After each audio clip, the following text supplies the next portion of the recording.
Doctor Hetal ક્યાળા, forensic વિભાગીય વડા અને સિવિલ હોસ્પિટલ રાજકોટના મીડિયા કોઓર્ડિનેટર તરીકે. સમગ્ર ઘટના શું બની હતી? 70 વર્ષના વૃદ્ધા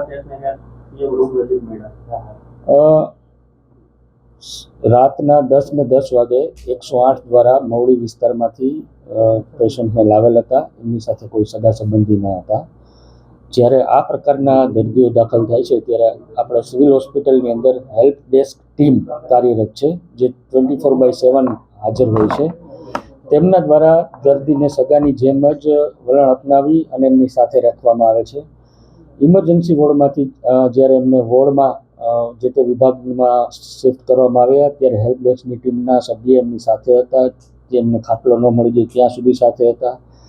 10:30 વાગે વોર્ડમાં શિફ્ટ કરવામાં આવેલ હતા. ત્યારબાદ હેલ્પ ડેસ્કની ટીમના જે માણસ હોય છે, કર્મચારી, એમની ફરજના ભાગરૂપે સવાર, બપોર, સાંજ 3 ટાઈમ એમની વિઝિટ લે છે. એમની બરાબર સારવાર ચાલે છે એ કન્ફર્મ કરતા હોય છે.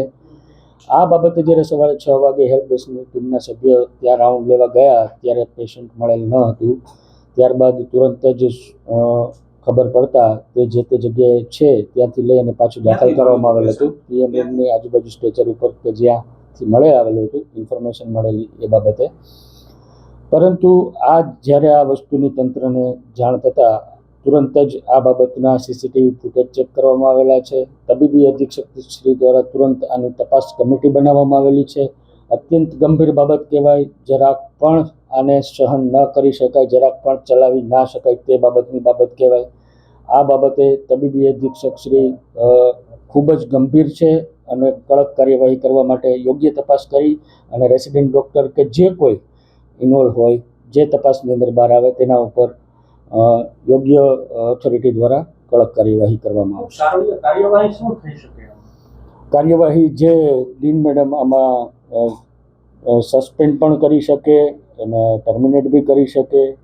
એ તપાસ સમિતિના જે કંઈ સજેશન હશે એ પ્રમાણે યોગ્ય ઓથોરિટી ડીન મેડમ. કેટલા દિવસમાં જે ત્યાં કાર્યવાહી કરવામાં આવશે? આના માટે દિવસો કરતાં હું તો એવું માનું છું કે ત્વરિત કાર્યવાહી કરવામાં આવશે.